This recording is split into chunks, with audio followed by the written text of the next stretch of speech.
Bali, bad mood ako ngayon kaya mag-i-edit ako. Hello habibis, another day, another mini vlog. Bali, ito yung pag-uwi ko papuntang Manila. And kasama ko yung bata na to papunta dito. Since teenager siya or minor de edad, sinabay sa akin ng nanay niya or biniling niya sa akin. So yun na nga, bad mood ako. Kaya since bad mood ako, gagawa ako ng madaming content at magsisipag ako.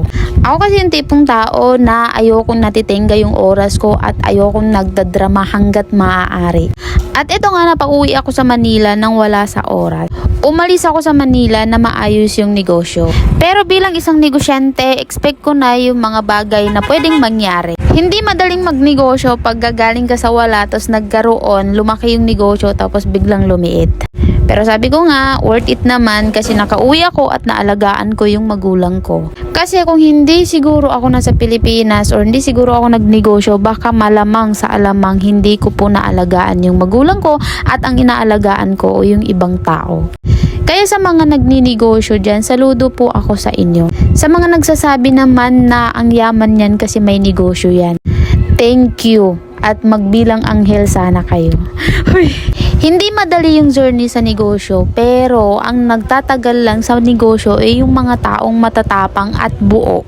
Kasi ang nakikita nyo lang, lalo na sa mga vlog namin, is puro saya, puro lago, puro ganyan. Yun lang yung mga nakikita nyo. Pero behind that, marami pong nangyayari sa personal naming buhay na hindi na namin kailangan i-share sa inyo.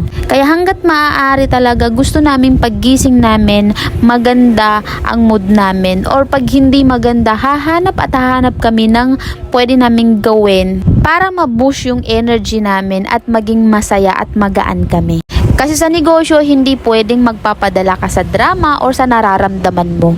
Unang-una, pag nilagay mo kasi ang sarili mo sa customer, bibili ka ba pag nakasimangot or problemado yung taong bibilhan mo? So, siyempre kung ako yung tatanungin, ang sagot ko is hindi. Kaya sa lahat ng mga business owner dyan, saludo ako sa inyo and proud ako sa inyo sa mga ngiting pinapakita nyo na alam ko na yung sa likod niyan hindi ganong kasaya. Lalo na sa mga babae, single man yan or single parent na yumayaman dahil nagnegosyo. Nako, nakaka-proud yan. Kaya pag may partner kang ganyan, salute ako pag sinuportahan mo yan. Kasi hindi yan basta-basta babae lang. So yun na nga, pag uwi ko, ganito na yung nangyari sa store namin. And I'm grateful and I'm thankful pa rin naman. Kasi ganito siya. I mean, kayang ibangon.